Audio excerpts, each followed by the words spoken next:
Hello, my name is Rich Howard, owner of Architectural Builders Supply. In this video is to bring you a closer look at the transatlantic number Dh-Ul17944 Usp. This is a 4x4 single acting spring hinge, full mortise, standard weight, prime coat is what this is. This is a very common sort of spring hinge. The fact that it's 4x4, a bit less common, I suppose, but that would be appropriate for an 1.75" door. Not necessarily for one that's commercial. If you had a metal frame, that would be 4.5, 4.5. But a 4x4 and a prime coat, square corner, you could certainly use that on fire-rated wood doors and residential applications where you had a 20-minute door like attached garage, that sort of application. So let's dissect the part number. DH is door hinge from TA, transatlantic. UL, that means that this is a listed hinge. This would be appropriate for use on fire-rated doors. 179 is just a reference to the type and style of the hinge. And to people in the door business, 179 kind of means that it's going to be a spring hinge. Based on the commonality of those numbers used across the industry when it comes to spring hinges. 4.4 is going to be a reference to the size. It's 4" tall, and the height is always first on a hinge like this. And it's 4" wide. USP, that means prime coat. Well, it means two things. It means it's prime coat and steel based. So it's a steel based hinge with a primed finish on it. Looks like it to be maybe an enamel sort of paint, but that's intended to be painted over. It's full mortise. So you can see from the swag on the hinge leaves there that they're meant to be mortised flush to the edge of the door and frame when the leaves are brought parallel. Standard weight is a reference to the thickness of the leaf, and that would be 130 thousandths thick on a hinge like this, just over 1/8 of an inch. Okay. Single acting certainly means that the door will only swing in one direction, not in and out like you'd see in a restaurant. And it's not handed. It could be used on left hand or right hand doors. Okay. And square corner, typical.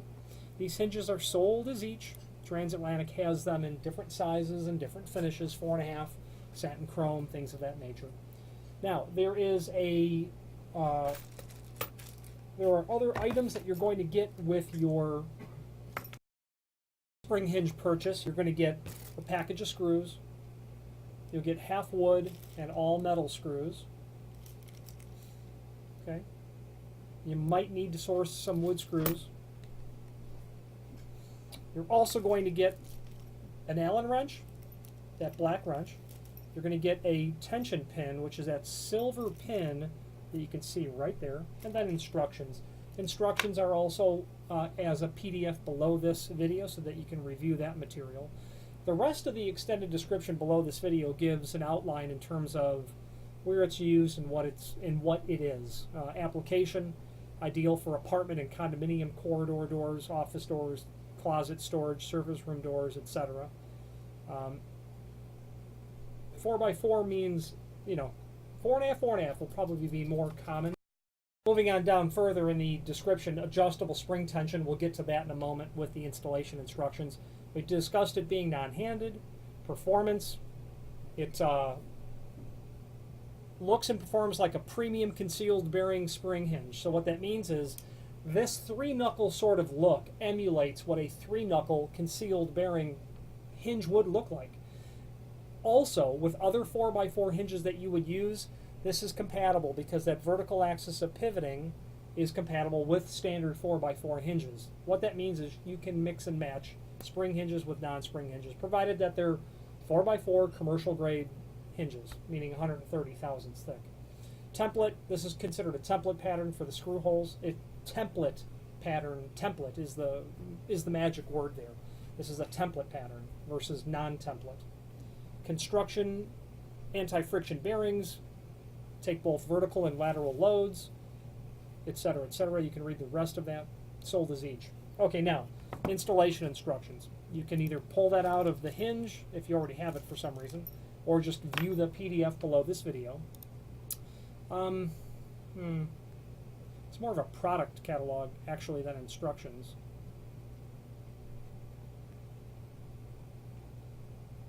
Yeah, the Ul179. It's about page 9 of this PDF that I'm referring to. And scrolling through, so this link currently will be renamed as product brochure. It does very little in terms of helping instruct us as to how to go about setting it. So by the time you're seeing this video, this little piece of paper that's included will have been uploaded as instructions. So it says this drawing is not, there is no drawing. Okay, so this piece of paper does nothing other than nothing. The instructions are on the hinge box. They is saved.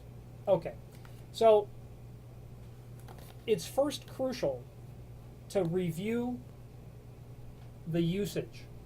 What size hinge, okay, the weight of the door, then how many spring hinges. So generally you'll be doing doors only up to 3.0 by 7.0. And let's say a 100-pound door. That'd be very typical and common. Okay.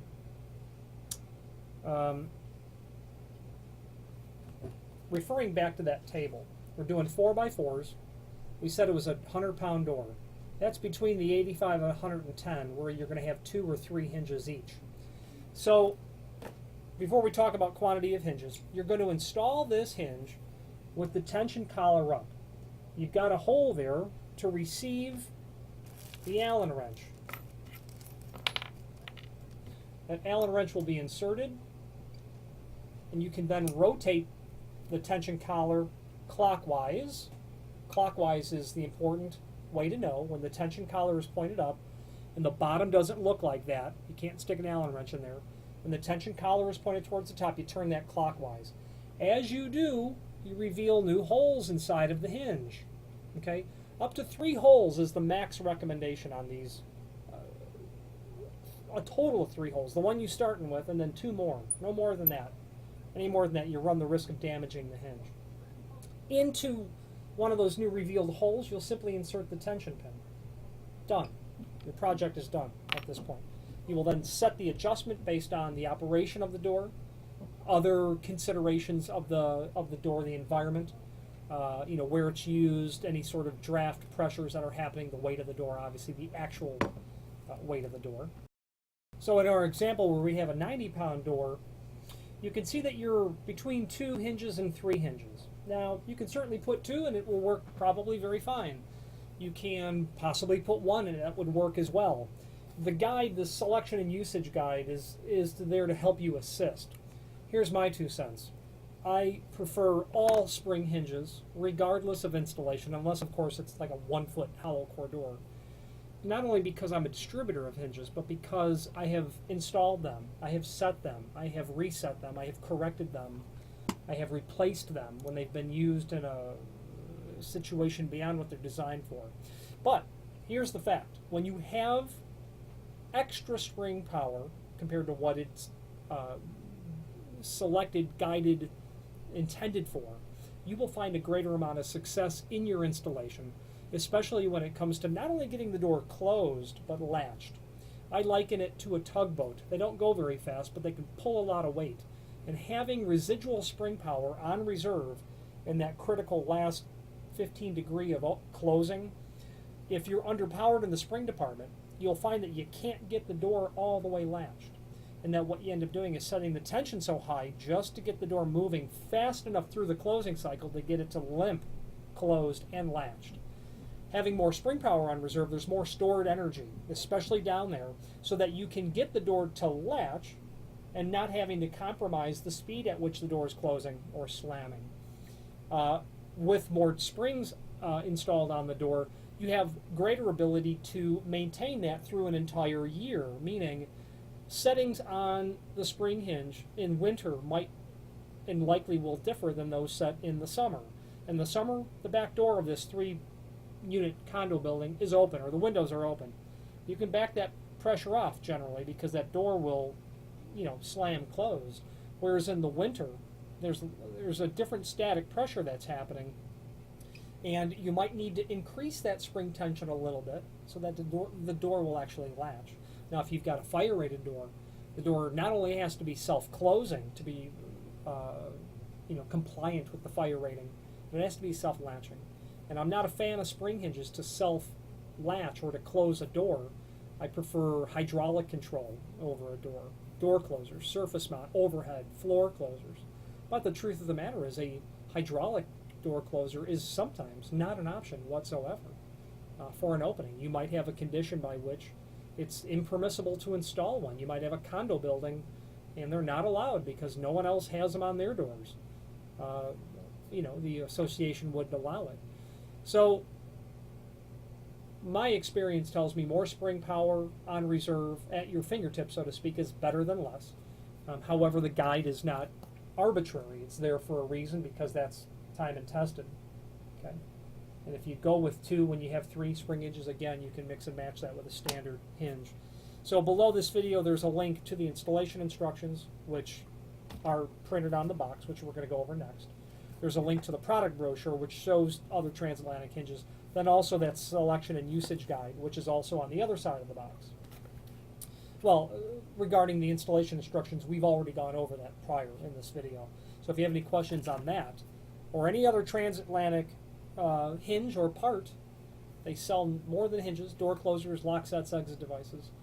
And I'm partial to transatlantic, and it's partially because I'm partial to them partially because they are a good value for the dollar. They have reasonably reliable shipping, and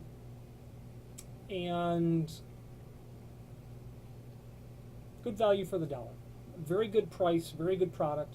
Here in Chicago, where my family has distributed this brand, this company's products for decades, people just know it as Taco or Transatlantic Company, and they come to rely on it, especially in 3 areas, 4 areas actually. The hinges, the door closers, the exit devices, and the lock sets. These are go-to items that are sold and used all the time in Chicago. Any questions on this or any other transatlantic product, please feel free to reach out to us.